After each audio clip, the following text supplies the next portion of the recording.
Mom deserves the best, and there's no better place to shop for Mother's Day than Whole Foods Market. They're your destination for unbeatable savings, from premium gifts to show-stopping flowers and irresistible desserts. Start by saving 33% with Prime on all body care and candles. Then get a 15-stem bunch of tulips for just $9.99 each with Prime. Round out Mom's menu with festive rosé, irresistible berry chantilly cake, and more special treats. Come celebrate Mother's Day at Whole Foods Market. Thanks for choosing this free Anfield Index podcast. If you'd prefer to listen to this or any of our other shows without adverts, then now's the time to check out Anfield Index Pro. With AI Pro, you can supercharge your entire listening experience. You'll not only get all of our podcasts without the ads, but you'll have them far faster with our Quick Publish feature available exclusively for subscribers. AI Pro also puts you in the heart of our sound studio, with an option to listen to many of our shows live and interact with the podcasters in real time as the shows are recording. Upgrading couldn't be easier. AI Pro is available on all popular podcast platforms, and we have our own apps for Apple and Android. Just head on over to AnfieldIndexPro.com and get started today. Hello and welcome to another episode of Scouser Tommies on Anfield Index and Anfield Index Pro. It's me, Jim Boardman, with Jay Reid, as always. And we're now at the stage of the season where, sadly, let's be realistic, there's nothing to play for. I mean, put your calculators away. Liverpool aren't going to win the league, but also we aren't even going to have to fight to get in the Champions League now because we've managed it. I mean, a bit of an anticlimax, I suppose, the way we've got into the Champions League, in the sense that it wasn't us sort of going out there and battling for some points and getting it. On the other hand, though, it's a relief that we're not going to sort of keep plodding along till the end of the season and be sort of getting the calculators out to see if we're going to drop out the top four. We aren't. We've definitely got Champions League next season. Whoever the new manager ends up being, Mr. Slot or otherwise, it's going to be, Mr. Schlott, sorry. Or otherwise, it's going to be Champions League football for them. No more Thursday nights wasted, and just the irritants of being on a Thursday night. I suppose, sadly, that means TNT's favourite commentator will be involved in our European games more, but more of him in a minute. I mean, let's just start off on that and then, Jay. I mean, Champions League qualification, not the best way to sort of get it, in the sense that, it's much more fun, isn't it, when there's a game that gets you across the line. But really, the reason it's a bit of an anticlimax is because we were in a league title for so long, and in all honesty, we kind of, pretty much sewn up Champions League quite a while ago. But I think new season, new boss, definitely going to be good to have the Champions League. Yeah, I mean, it's been a bit weird to, first of all, go to the game and not hear the Champions League anthem because the weird Europa League anthem is bizarre. I'd rather they just didn't have one. It doesn't quite strike the same as the hairs on the back of your neck with the Champions League anthem as whatever noise the Europa League thing is. And the Thursday nights, they are a bit weird in terms of, you do play catch up, and although, Wednesday, Saturday or whatever, as we'll get into, is the same sort of time difference in essence of time between games. It's, if you are in a title race, chances are you're playing catch up most of the time from the Thursday. And then, we get the pleasure of certain TNT commentators. I think we'll be watching next season. I'm not sure the manager will be, though. Judging by his comments today, I think he might be tuning into German stream, or if he has to, he can join in and watch the CBS and see Jamie Carragher get absolutely sloshed on the yellow wall as he did this week, which made for fun entertainment, and not a bad gig if you can get it. It's only a shame that Carragher has this freedom of speech on CBS that he seems to be restricted to with Sky. I'm sure Trev off Anfield Index will know all about the restrictive company man that Carragher can be. When you mentioned his Sky contract rather than the CBS one. Yeah, I think this is one of the things. When I was writing for the Mirror, and I've been asked to write even for the Mail and people like that, the Mirror have always been good to me. They've always kind of said, write what you think. It is a question almost. Write something about that. someone at the Mail did try and make me write something I didn't want to write, and he didn't get that out of me. I don't mind even if someone says to me, here's something, what do you think of this? I don't mind making all the points in favour of something I don't like, because then by the end of the piece, I can sort of knock them back down again and say why I think overall what I think is why I think it. So, and I think for me, it's always been important, like as a fan, that I'll not say or do anything that I think will harm the club. If I'm critical of the club, it's usually because I think it needs criticising. If I'm defensive of the club, it's because I think maybe someone needs to defend them. I think I'm sure Cara. I don't know. Sometimes it's the people you're with as well, isn't it? I mean, I'm going to give him the benefit of the doubt a little bit, because what comes to mind straight away, he's former Blue, and yourself. You mix in with a few Blues, and when they're all together, they're all sort of boisterous and anti-red and blaming us for all the stuff that's gone wrong to them all these years and stuff like that. But get them on their own, and then they start sort of slowly, quietly admitting that it's their own fault to some extent and all the rest of it. So, I'll give him a chance. Maybe when you sort of sat with Neville all day long, sometimes maybe it's just easier to just agree with him, So I'll give him benefit of the doubt. And I'm sure, this is one thing I'll say about Carragher. I mean, if we got him on here, maybe we'll ask, mate, if we got him on here, I think you'd have a discussion with him and he would try and back up his points with you. So I'd certainly rather have him around than some people on TV that are pundits. But yeah, it's never much fun. And as quite often with pundits, actually, I've known some down the years who get called like anti-red, even though they are Reds, and it's like, I don't know. When you talk to them off camera, it's definitely there is sort of a push almost to sort of be a certain way. And I think, I don't know, if that's what's paying your bills, then maybe you've got to do it. But I've always found it difficult to kind of I wouldn't always say what I feel, because sometimes I think you've got to hold back a little bit. But generally speaking, say what you feel. Certainly don't do your club any harm. But yeah, Champions League, TNT. Okay, the reason we mention that, and we will get on to other stuff before the time's up. We're going to try and get it again, by the way, so you can listen to this for free. But if not, please subscribe, and we'll not do this all the time with our podcasts. So if we can keep the show short, you'll be able to listen for free. If not, get onto AnfieldIndexPro.com and bag yourself a subscription if you can. Got a bit of spend before the summer, maybe a bit less football to spend, maybe spend it on us, because there will be plenty of content through the summer, despite there being no football. Even in those barren spells when there's no transfer gossip or whatever else usually fills the back pages, we'll find some stuff for you, and we'll get plenty of stuff out on Anfield Index over the summer. But yeah, we've got plenty to get onto on here, but I think it's worth saying the reason we're on about TNT is because of Klopp in his press conference. Definitely a sort of feel of Jurgen Klopp's like, I don't know, it's that like last day of school feeling about it, but not like the last day of school before you leave for good. He seems so happy and boisterous and having a good laugh about everything, and maybe worrying less about being fined or worrying less about having to sort of maintain relationships. I mean, he's been so wound up with TNT over the years, because TNT have got the rights for the game, or BT before they changed the name. They've got the rights for the 12:30 kickoffs on a Saturday, and for whatever reason, they seem to pick us a lot. Now, maybe that's because, if we're being honest with ourselves, we're not quite good enough to be the main picks on the Sky games every weekend. So they've sort of put us down as BT stroke TNT sports slot, which is a kind of lesser pick, I suppose. Regardless of the reason, it just keeps happening. And even this season, I thought we might get less of these 12:30 kickoffs, because we've got the Thursday night football. They cannot do us on a Saturday 12:30, but they somehow managed to still fit us into all the 12:30 kickoffs, it would seem, where we've not had a Thursday. Klopp's basically said he's not going to subscribe anymore to BT. He's not going to be watching it anymore. And I don't know, we should maybe go into it more as we get over the summer as well. A lot of things that I think Klopp said today in his press conference were really, it doesn't affect him now, he's leaving, but it was kind of almost like, advice. You don't want to leave it like this. You don't want to keep letting this happen.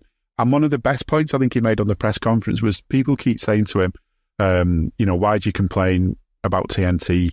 If it wasn't for TNT's money, you wouldn't get all these players, blah, blah, blah. And he said, no, it's not that way. It's the other way around. Football is what's making money for these broadcast companies. They're not putting this money into football because they've got loads of money floating around. They're putting money into football because it makes them loads of money out of subscriptions. We pay a fortune to watch football all around the world on different platforms, and these broadcast companies, especially the UK ones, make an absolute mint out of it.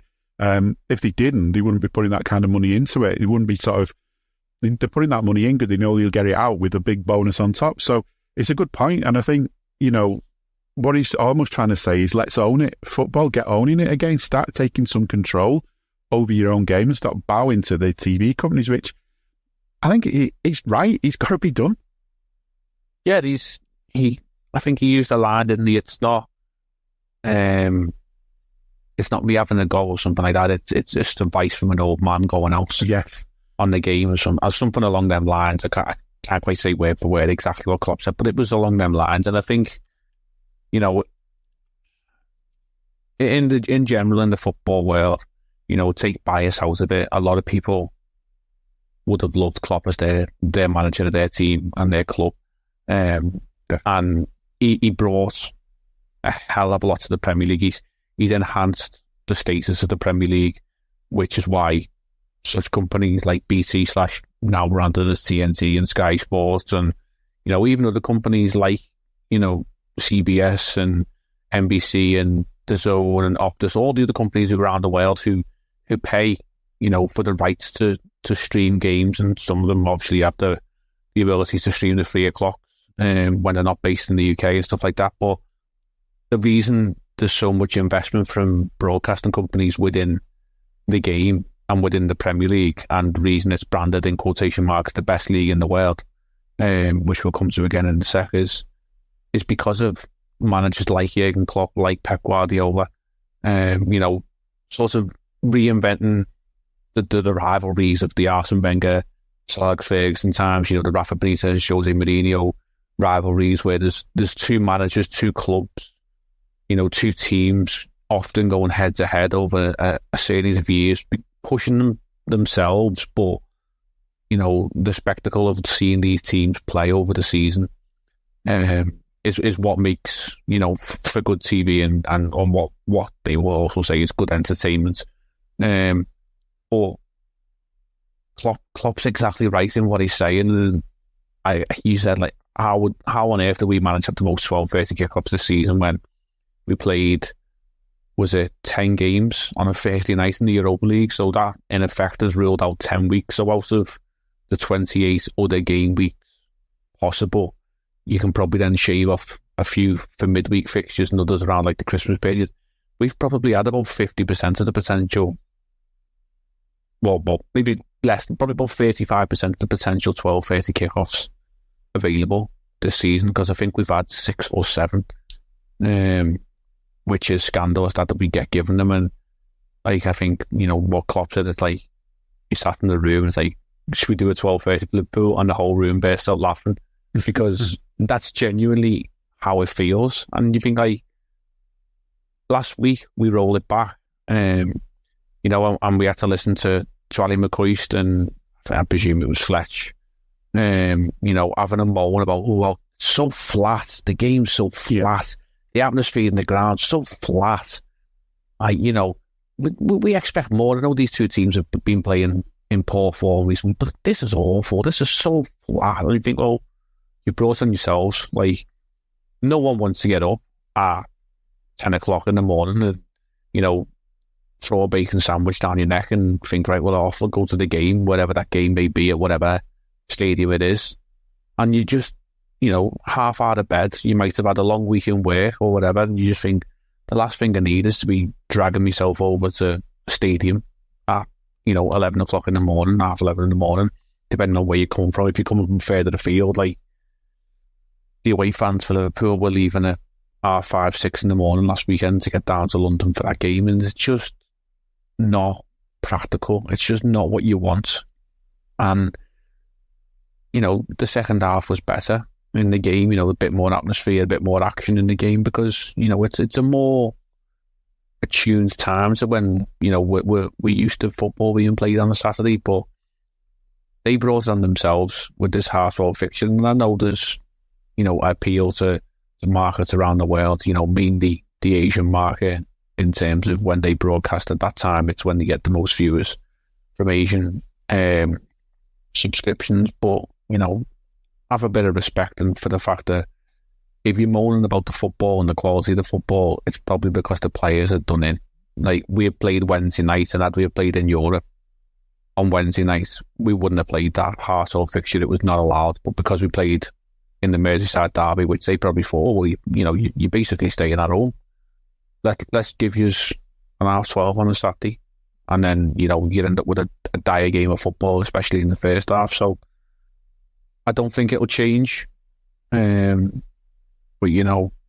I think Klopp is right in what he's saying, and it's funny how certain things that he's mentioned over his tenureship at Liverpool kind of comes full circle when other managers bring it up. So Pep Guardiola was banging the drum about players being flogged because he was in the FA Cup semi-final, and it was a poor performance from his team, and they, didn't exactly turn up because they played midweek, and it was a short turnaround for them from the Real Madrid tie. And all of a sudden it's like, Pep Guardiola was the player welfare officer, and we need to look at this in the game. And Arteta's the same, and you think, well, Klopp's been banging this drum for years, and it's all seen as Liverpool bad.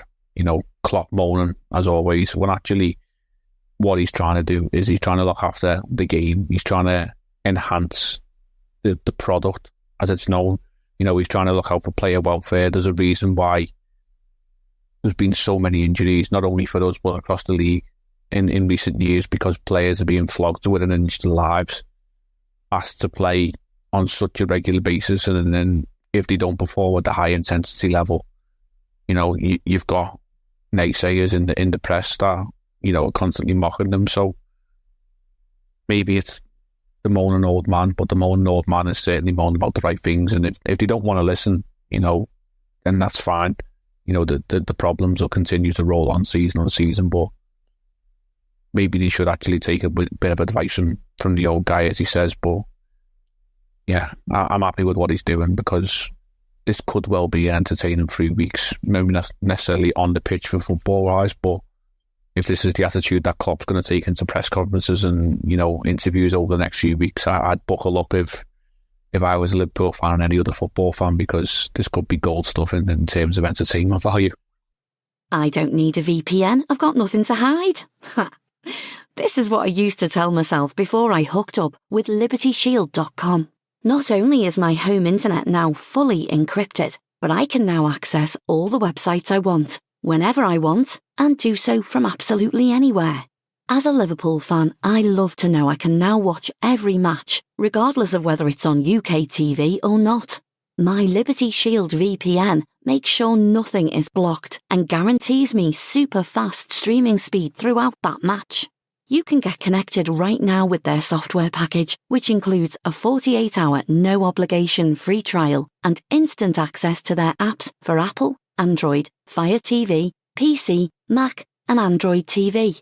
Or go a step further like I have and get one of their pre-configured VPN routers. These small but powerful devices allow you to easily connect every device in your home to VPN, making it the perfect solution for smart TVs, Mac boxes and games consoles. Visit LibertyShield.com today and use coupon code AIVPN25 to get 25% off at checkout. Yeah, definitely. And this is it. It's like the sort of nothing to lose attitude is just what I like to see. Maybe we'll see it on the pitch a little bit as well. But I mean, I was just reading some of the press conference as well. I watched it earlier on. And I think it's just a classic. I think if you've not seen it yet, after you finish listening to this, just have a quick watch of it. Certainly probably worth watching more than just the clips that are going to get put out as well, because, listen to the whole context of it, listen to the questions he was asked. I mean, he said my favourite TV channel, which I will definitely never watch again, TNT. It's one of the other points he was making was about City and Arsenal being out of the Champions League relatively early. How many English teams have gone out, where they've gone out this season in Europe. And, his point is the Premier League's such a good league, so why are so many teams out so early? And he's saying, you can't put it all down to stuff like playing too many games, and you can't discount the quality of some of the teams that are knocking people out. But, as a general problem, a general situation, as something to look at, then surely that's something, something to consider. And I think the irritation for me is when Klopp raises this with TNT, unless they're being really pig-headed, they know damn well that he's got a good point. Now, there might be, in their eyes, good reasons other than just the cash registers ringing and the the dollar signs lighting up their eyes or whatever about doing it on a Saturday at 12:30. But unless they, if they're being honest, they know that 12:30 kickers on a Saturday are not good for football in this country, for the people playing it and the people watching it over here. Now, I totally understand that. I mean, if I was a fan living in Asia and I had the chance to watch a game at a time that made sense to me, because it was 12:30 here, but perfectly good timing for over there, then yeah, I'd be made up with it. But if I'm a fanatical Liverpool fan and I'm living overseas, I just would have to work around the times. I don't think any really decent, proper, really genuine match-loving fans are going to be bothered about the times of the kickoffs if they are going to be at odd times. It's a bonus if they come at times that suit them. If you're a fanatic, then you'll watch it at whatever time. There's someone in my household who's a big F1 fan. They were watching over the course of the year. I mean, they were up at 4:00 watching one of the Grand Prix the other week. I don't think I bothered. Can't remember. I'm not that much of a fan. But I did sort of wake up a little bit earlier on a weekend. And that's the thing. If you're a big fan, you'll watch it at any time. So the arguments about the TV audiences, that's not about anything other than money. Because if it's about fans all over the world getting access to the games, then they can watch it. They can work the day around it. In most cases, that's going to be doable, especially the weekend games. It does mean getting up early or staying up late or whatever, but you'll do it. And I know plenty of fans from all over the world, Australian fans. I remember going to Australia with the Reds. They're telling me about what sort of a day they have when we've got a match, and it's basically work, football, work, and eventually get some sleep at some point in the week. It's just how it is. But because they love the club, they'll do it and they'll find ways around it because part of the routine. Maybe you could argue for us that we shouldn't all be having to be complaining about getting up early and going to our 12 kickouts, but that then takes us back. It's a pain, it's a problem, and when you're actually having to get off your arse and go to games, it's more of a problem. And I know the same thing. I heard that comment that you're talking about during the commentary, and I just sort of shouted at the telly about how white was flat and all the rest of it. It's because you've got us all out of bed, you dickheads. Have a bit of. I mean, I am usually up by then. But even just watching on TV, you're not sort of like full of the joys of life at that time of the day. You're still sort of coming to. And as you say, Saturday, you've had a busy week at work.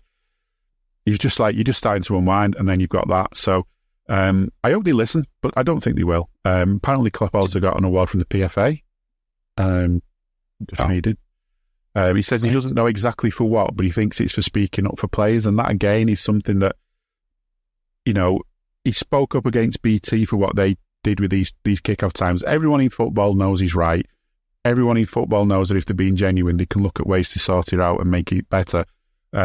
Same for speaking out for players. He says things, but the way the media like to be is when it sort of affects them, it's always sort of made out to be worse, isn't it? And that's the thing what wound me most about Klopp whenever he spoke about TNT was the reaction to it was like he was just an old man moaning. Everyone complained. He was making a really good point, and at least now, as you say, he's had the chance. And the PFA award says a lot. If that's the case, for speaking up for players, that's what he's been since he came here. He's speaking up for people who can't speak, who haven't got the platform, who haven't got the voice. He just speaks up for people. He's definitely a hero, I think. Definitely going to go down as a legend, regardless of the trophies. What he's done to this club and this city and the joy he's brought to fans has been off the scale. What I would say in regards to the PFA is that they've acknowledged the fact that Klopp is willing to speak up on behalf of the players' welfare. And, they're an agency who were on behalf of the players, will encourage your members to speak out, or actually come out yourselves if you're the representative agency body of the players. Well, make statements, don't just, okay, it's lovely for Klopp to have a nice trophy and acknowledge the fact that he spoke up and, I'm sure he'll use it as a decent bookmark or somewhere on the mantelpiece or his trophy cabinet, but it's not worth that much value in the game if, the additional trophy say, oh, thanks for that. Like, we appreciate that you spoke up, but the players subscribe to this agency and pay fees and whatever, then, they should be on the case and say, well, why aren't you speaking up for us? Or can we speak out? And if we do speak out, will you stand with us? That's how it should be. If that's the case, if they're obviously acknowledging the fact and everyone knows, other than, that the irresponsible arrogance of the TV companies that the 12:30, it's just not a good kickoff time. And even, we've got a game this evening, as we record this on a Friday, between Luton and Everton. And, Everton fans who I work with, like a couple of them do go to the away games. I'm like, well, I'm not going because it's just not practically possible to get down to Luton on a Friday for an 8 o'clock kickoff. Like, it's such a bizarre kickoff time. Like, after a week in work, you can't afford to take a half day on a Friday, especially on a bank holiday weekend. You know, travel and everything else, expenses to get down to, you know, the outskirts of London for a game. There's no trains after probably 9 o'clock coming out of London. They can't get home. So they can't get home, and it's bizarre how, like, the TV companies want a narrative of you know, potential, you know, at the time when this fixture probably scheduled was, you know, could this be a relegation 6-pointer regarding Everton and Luton, but it's not. And it's just not a very practical kickoff time on a Friday night, and even the Monday night football or whatever, it just doesn't really sit right. It kind of feels as though, like, well, the weekend's been and gone, and the Monday night football is an afterthought. I know we've got a game in a couple of weeks, actually against Aston Villa, and that is probably more to do with the fact that Aston Villa are playing Europa League football, Europa Conference League football next Thursday. But, you know, had that been, you know, Liverpool in that position and it wasn't necessarily Aston Villa the opponents, you can pretty much guarantee we probably would have been forced into a Sunday afternoon 2 o'clock kickoff, because that's just how they like to deal with us. But, you know, as we said before, it's good that Klopp is now got that attitude of speaking out, and I had to have a chuckle today with the comments he made on TNT, and then you look at the referee for the weekend. You know, not only is it the return of the Spurs team that we were unjustly, you know, hard done to, is probably the nicest way of putting it. Let's just call it, you know, cheating. In the PGMOL bracket of, you know, mistakes that can happen when we play Spurs, and, you know, Mr. Tierney, everyone's favourite referee amongst all the, you know, Greater Manchester collection referees, is certainly not high on Klopp's list, and he's spoken out about him in the past. And, you know, we record this before the game, and Paul Tierney could have a game of his life and that'd be absolutely fine. They could award us 3 penalties and give us 2 offside goals. We sang his name at one day, didn't we, this year? I can't remember what it was. It was so rare for him to do something good for us. He could actually have the best game he's ever had, and I'm hoping that Klopp just comes out and lays into him. But, you know, it's Tierney. You know, he'll want to make some headlines. He'll want to frustrate Klopp. And I hope he does come out after the game and he just goes hell for leather and rips him a new one. You know, up until the point of he could possibly run on the pitch at the full-time whistle and maybe square up to him. But I'd say he'd square up to him. Tierney probably only up to Klopp's armpit. But it would be quite funny. I just hope he does it with loads of sarcasm. I'd love to see him go up to Tierney and sort of give him like a sarcastic applause and all the rest of it, you know. Maybe produce some flowers out the back of the dugout and presenting to him. Thanks for all your help and all that sort of stuff. An over-exuberant handshake or something like that. Yeah. Try and do one of the fancy goal celebrations the players do with all the mad high-fiving and all the rest of it, you know. I don't think that's Klopp's style. Yeah, it is. I mean, these are all the things that when you look back on his time, there's so much good stuff to look at, but there's so much stuff that, you know, he's raised, and he's raised the profile of, you know, and I think we need to do whatever happens next season. I hope that when the new guy comes in, he sort of takes that baton with him. I hope he doesn't need it as much. I hope that there's been some sense sort of brought into football. I hope they take this as a chance to reflect and go, yeah, we have been a bit shit, haven't we? We need to stop this. We need to improve our product.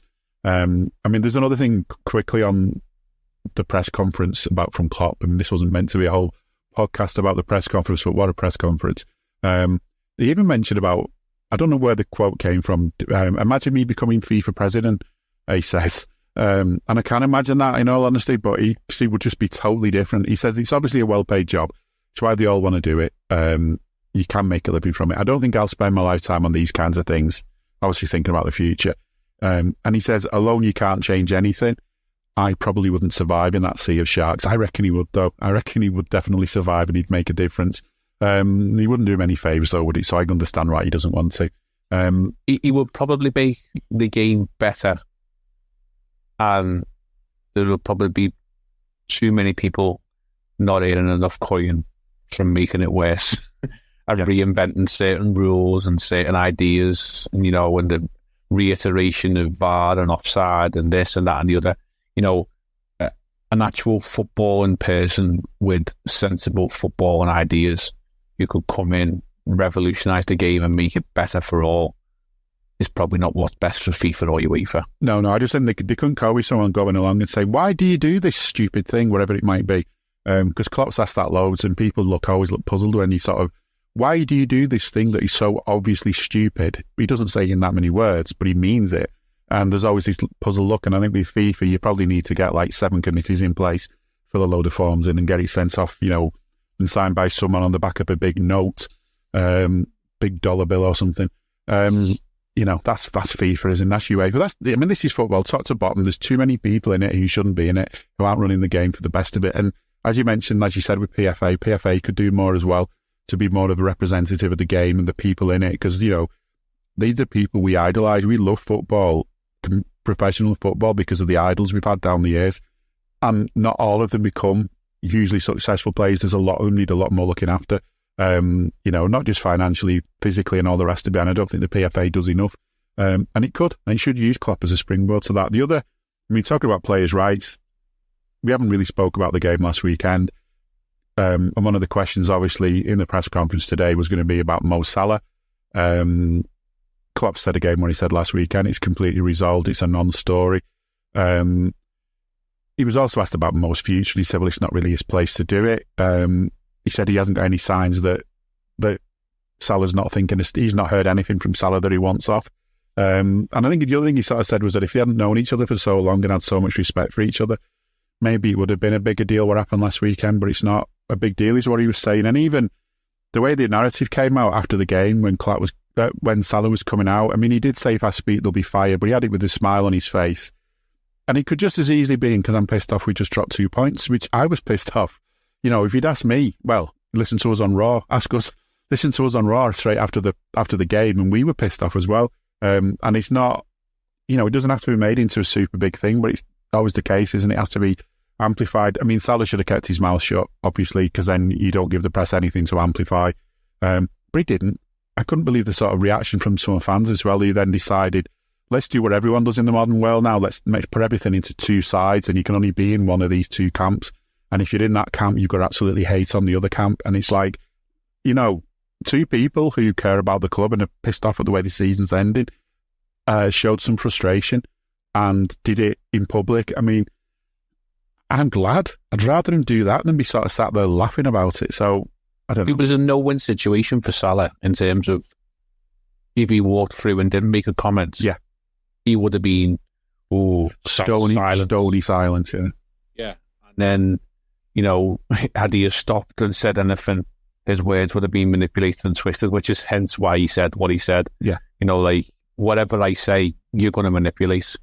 Okay, he may have used a term of speech that, like, some people are like, oh, it's going to cause a fire, like, whatever. But as you said, and, you know, as it was mentioned on Raw, like, you know, these are 2 fellas who are winners, and I've, you know, seen the season peter out in what could have been, you know, a really, really, you know, historic, successful end to the Klopp era. It's also just gone out with a whimper, and neither man is probably happy with, you know, the outcome of our last few results as much, you know, as the fans aren't happy with it. But, you know, the professionals, the winners, and I'm sure, you know, it was probably resolved very quickly in you know, a professional adult manner. And I thought it was smart from the club in regard to, I think it was Monday, like the story that came out via, you know, the journalist David Ornstein, and a lot of people hold him up as, you know, a sort of oracle of truth within the game and things that he says. And, you know, it was like,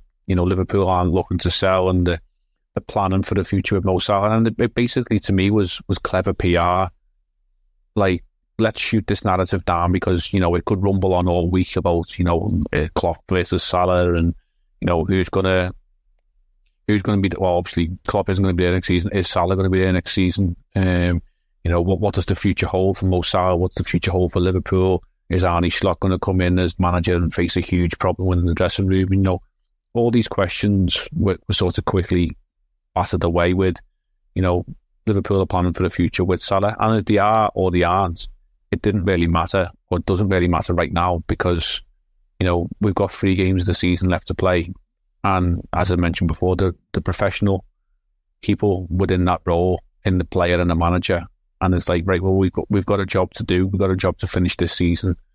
You know, the players have got a job, as we said last week, to send Klopp out with the best sort of way of finishing the season that is possible.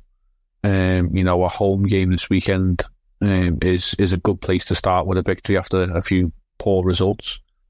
And I wouldn't be surprised if Salah got the winner or was involved in a goal or two at the weekend, and, you know, all of a sudden the people who were questioning what the attitude and the relationship was between the two will soon be silenced. And you know, you said earlier on about the summer and the transfer rumours and whatever, and that's for another conversation another day about what does happen with Mo Salah.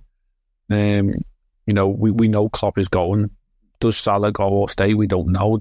It's something that the future will be decided upon after the season's ended. And hey guys, it's Eddie Gibbs from Anfield Index here. I hope you're enjoying this podcast, and I'm sorry to call time on the show before it ends. In the current climate, it's tougher than ever before to offer podcasts for free. At Anfield Index, we produce over 75 free shows every month, which I'm confident is unparalleled in the LFC sphere. Whilst we'd love to offer everything for free, the production costs now make this impossible. That said, we don't want to follow the model of other channels and lock all of our content behind a paywall.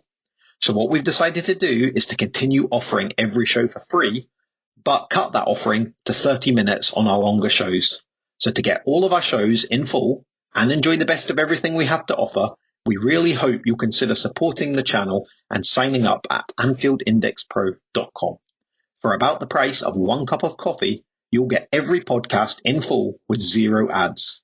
You'll also get access to our LFC VIP community, where you can enjoy live podcasts, engage with our podcasters, and chat with other Reds in real time. So that website again, AnfieldIndexPro.com. Join today. Sports Social Podcast Network.